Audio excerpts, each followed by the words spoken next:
किशनजीको जीवनका मैले देखेको मलाई बडो अन्तरङ्ग सम्बन्ध उहाँसँग बन्यो। उहाँले मलाई म लेखहरू लेख्थेँ, किताब छपाऊ भन्नुभयो, मैले सञ्जय दर्शन भन्ने किताब छपाएँ, म भूमिका लेखिदिन्छु भन्नुभयो। यस्तो राम्रो उहाँको इङ्ग्लिस, त्यत्तिकै राम्रो हिन्दी र त्यत्तिकै राम्रो नेपाली। एउटा गुण के उहाँमा थियो भने सेक्रेटरीबाट कहिले ड्राफ्ट गराउनुहुन्थ्यो, सबै कुरा आफै लेख्नुहुन्थ्यो, खुरखुर लेख्नुहुन्थ्यो। मेरो किताबको भूमिका उहाँले एकैचोटि कलम उठाएर एकैछिनमा लेखिदिनु भयो। कहिले उहाँको लेखाइमा करेक्सन गर्ने आवश्यकता परेको थिएन। त्यो व्यक्तित्वको विशेषता।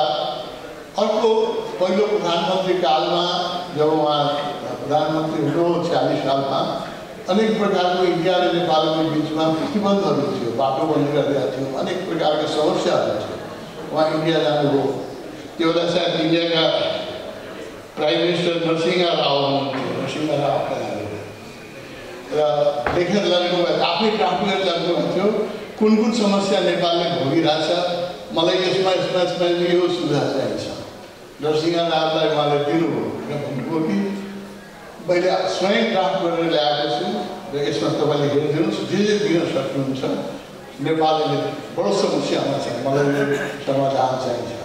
नरसिंह रावजीले त्यो लेटर नपढिकन त्यो बेलाका मनमोहन सिंह हुनुहुन्थ्यो फरेन मिनिस्टर, उहाँको हातमा दिनुभयो र के भन्नुभयो अरे, देखिए किशनजी ने जो मांगा है वो दे दीजिए। किशनजी ने बोलो, प्रधानमंत्री जी आपने तो पढ़ा भी नहीं मैंने क्या मांगा है, अब एक पढ़ तो लीजिए कि मैं क्या मांग रहा हूँ।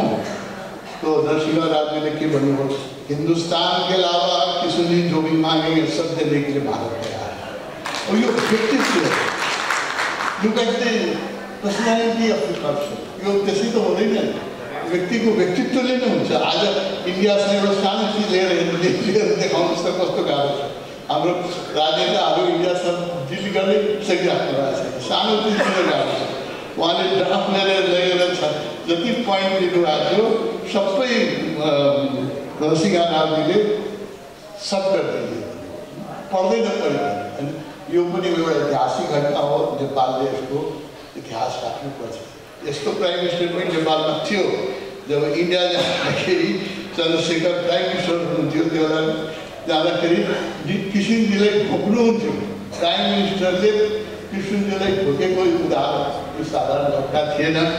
र यो मैले किशनजीलाई दुईचोटि मैले भारत यात्रा गर्नु मौका पाएँ मैले, जब किशनजी केही पनि हुनुहुन्थेन।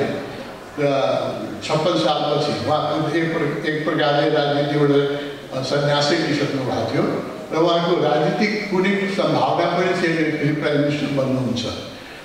त्यो बेला मैले दुईचोटि उहाँसँग भारत भ्रमण गर्न पाएँ। सत्यसाई बाबाका एकचोटि गएँ, एकचोटि दिल्लीमा हामीहरूको आश्रम, यो तपाईँलाई भन्दाखेरि मलाई गर्व लाग्छ।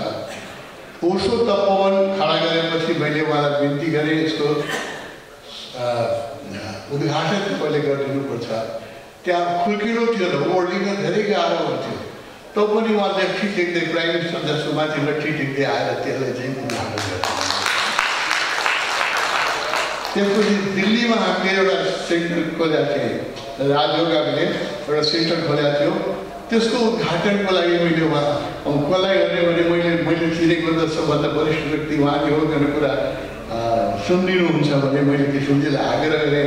उहाँ दिल्ली कार्यक्रम छ, हाम्रो आश्रमको उद्घाटन गरिदिनुहोस् भनेपछि उहाँ आउनुभयो। हाम्रो राजयोगाको ऊ खोला थियो, मुख्य ध्यान कक्ष, त्यसको उद्घाटन गर्न आउनुभयो। त्यसमा हामीले इन्डियाका 2-3 राज्यपाल पनि आउनुभएको थियो र 2-3 चाहिँ मुख्यमन्त्री पनि आउनुभएको थियो। मलाई देख्दाखेरि नेपाली चाहिँ ठाडो हो। अधिकांश इन्डियन राज्यपाल र प्राइम मिनिस्टर मुख्यमन्त्रीले किशनजीको खुट्टा ढोकेको मैले देखेँ, जबकि किशनजीको राजनीतिक कुनै भविष्य थिएन। अब फेरि किशनजी उहाँको भविष्य यसरी नष्ट भएको थियो कि अब फेरि किशनजी प्रधानमन्त्री बन्नु होला भन्ने त कुनै सम्भावना थिएन। तर व्यक्तित्वको जादु, होइन, व्यक्तित्वको पर्सनालिटी कस्तो थियो भने त्यहाँका आएका राज्यपालहरूले उहाँको खुट्टा ढोके होइन। र यो नेपालीको लागि कति सम्मानको कुरा हो होइन।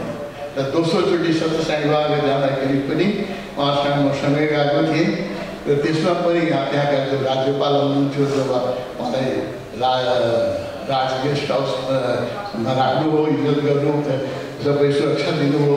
उहाँ आउँदाखेरि उहाँ पनि उहाँको खुट्टा ढुक्यो। जबकि कृष्णजीले अब राजनीतिमा कुनै पद पाउला भन्ने कसैलाई कुनै आशा थिएन। यो पाउँ नेपाली पाउँलाई इन्डियाको राज्यपालले ढोकिरहेछ भन्दाखेरि मेरो टाउको कति ठाडो होला कल्पना गर्नुहोस्। यस्तो हाम्रो व्यक्तित्वका धनी होइन, व्यक्तित्वका धनी। र उहाँको एउटा वक्तव्य छ, म तपाईँलाई सुनाउन चाहन्छु। म आफ्नो डायरीमा लेखिरहेको छु। उहाँ के भन्नुहुन्थ्यो भने जीवनका फेलियर सक्सेस हुँदाखेरि हामीहरूलाई चोट लाग्थ्यो। उहाँले सेकेन्ड टाइम प्राइम मिनिस्टर 6 महिनामा हट्नु पर्दाखेरि उहाँका प्रेमीहरूलाई सबैले चोट लागेको थियो। उहाँ एकजना यस्तो व्यक्ति हुनुहुन्थ्यो। उहाँ के भन्नुहुन्छ भने, मैले लेखेको छु, उहाँ के भन्नुहुन्छ भने मेरो जीवन मलाई होइन,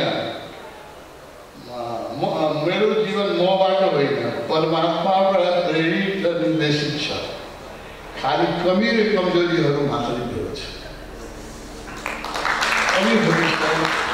यो कुनै पोलिटिसियनको वक्तव्य कि कुनै इलाइटेड मास्टरले यस्तो वक्तव्य दिन्छ? कुनै राजनीतिको यस्तो वक्तव्य सुन्नु भएको छ होइन कि मेरो जीवन मबाट होइन परमात्माबाट प्रेरित छ र निर्देशित छ। खालि कमी र कमजोरीहरू सबै मेरो छ।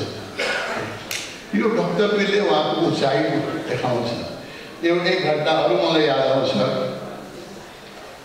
जब उहाँ अटल बिहारी वाजपेयी प्राइम मिनिस्टर हुनुहुन्थ्यो, त्यो बेला उहाँ प्राइम मिनिस्टर हुनुहुन्थेन। तर अटलजीले उहाँलाई आदर गर्नुहुन्थ्यो।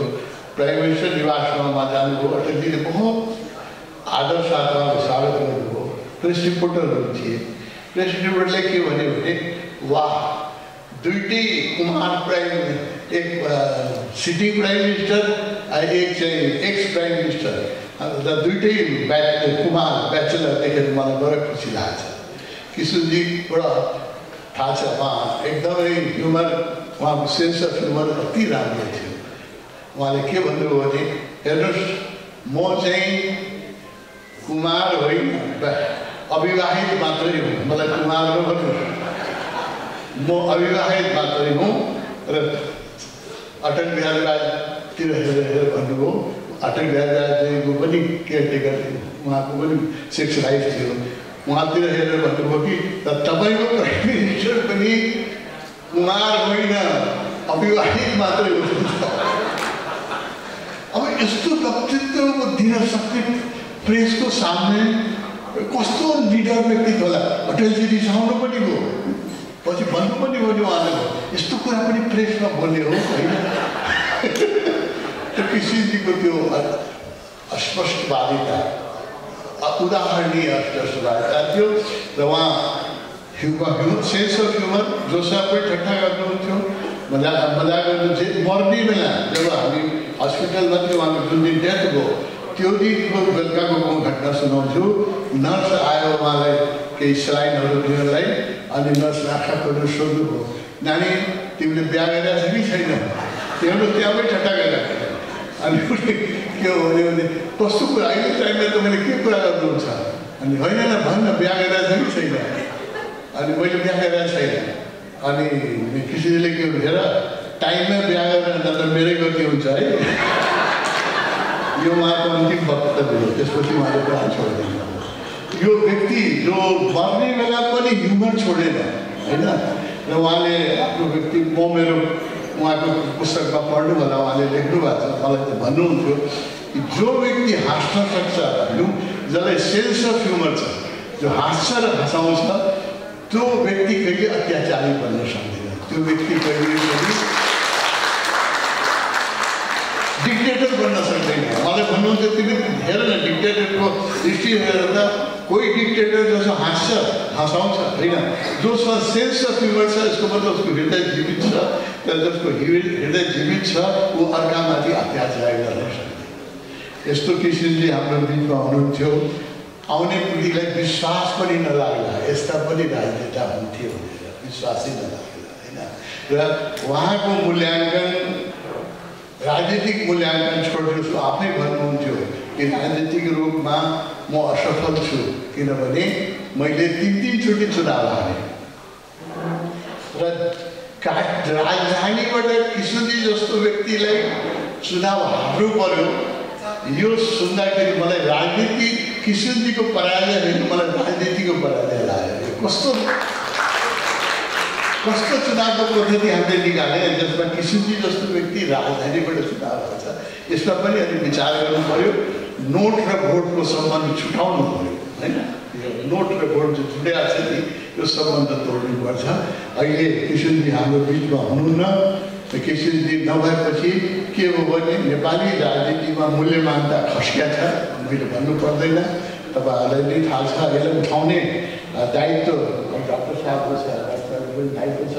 जो बिपीको र किशोरजीको जुन हेरिटेज छ त्यसलाई जीवित राख्ने दायित्व राष्ट्रलाई पनि बोक्नुपर्छ र हामी सबै नेपालीले राजनीतिलाई शुद्धिकरण गर्नुपर्छ। राजनीतिको मूल्य मान्यताको दिनदेखि घट्यो म भन्छु। 48 सालमा जब किशोरजी काठमाडौँबाट चुनाव हार्नुभयो म त धेरै रोएको थिएँ। मैले त्यो दिन लेख पनि लेखेका थिएँ। मैले किनकि जसरी कृष्ण भगवानलाई द्वारिकामा मार्यो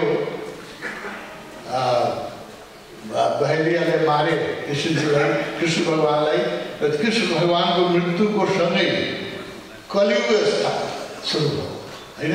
तपाईँ पढ्नुभयो कलियुग अवस्था कुन दिनदेखि सुरु भयो? जुन दिन कृष्णजी भगवान कृष्ण मार्ने भयो। मैले लेख लेखेका थिएँ जुन दिन कृष्ण प्रसाद भट्टराईलाई काठमाडौँबाट राजधानीबाट मान्छेहरूले हराए नेपालको राजनीतिमा अब कलियुग सुरु भयो। मैले लेखेका